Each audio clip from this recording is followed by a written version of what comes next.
जय जगन्नाथ जय माँ समलई राष्ट्रीय नववर्ष पालन समिति संबलपुर पक्षर आयोजित यह कार्यक्रम में उपस्थित व्यक्ति विशेष गुरुजन भाई बंधु मातृशक्ति कलाकार और गणमाध्यम भाई भौणी माने आज होउची राष्ट्रीय हिंदू नववर्ष। यह शुभ अवसर में आपण समस्त अनेक अनेक शुभेच्छा और अभिनंदन जनाऊँगी।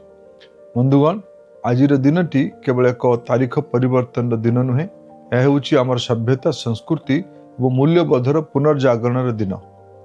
बसंत ऋतुर आरंभ में जितेबले प्रकृति नुआ रूप धारण करे सेतेबले आमर यही नूतन वर्ष आरंभ हुए। यही पवित्र दिन आमको मन पकाई दिए आमर इतिहास केते प्राचीन और गौरवशाली।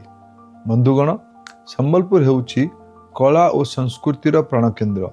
मु अत्यंत आनंदित जे राष्ट्रीय नववर्ष पालन समिति संबलपुर स्थानीय गंगाधर मंडप ठारे महा आडंबर एक भव्य सांस्कृतिक कार्यक्रम आयोजन करा जायछि।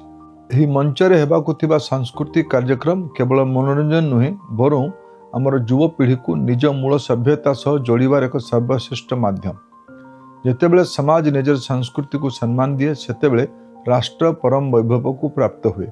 बंधुगण आजिर एही नववर्ष रे आमको अनेक संकल्प नेबाकु हेबो, जो संकल्प केवल विकसित संबलपुर पाई नुहे बरं विकसित ओडिशा और विकसित भारत गठन पर मार्ग प्रशस्त करिवो। समस्त को मोर निवेदन आमे आमर संस्कृति सभ्यता और भाषा को सम्मान देवा, गछ लगेवा सह परिवेश को स्वच्छ और सुंदर रखिबा, जाति धर्म निर्विशेष समस्त भाईचारा बजाय रखिबा, प्रत्येक शिशु पाखे पुष्टिकर आहार पहुँचेबा पई सामूहिक दायित्व नेबा, देशर प्रगति पई निज निज क्षेत्र में निष्ठार सह कार्य करिबा।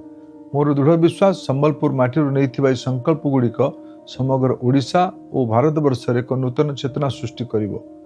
परिशेष रे मुही कार्यक्रम सफलता कामना करिवा सह मां समलेंग पाखरे समस्त उत्तम स्वास्थ्य समृद्धि कामना करुछि। धन्यवाद, नमस्कार।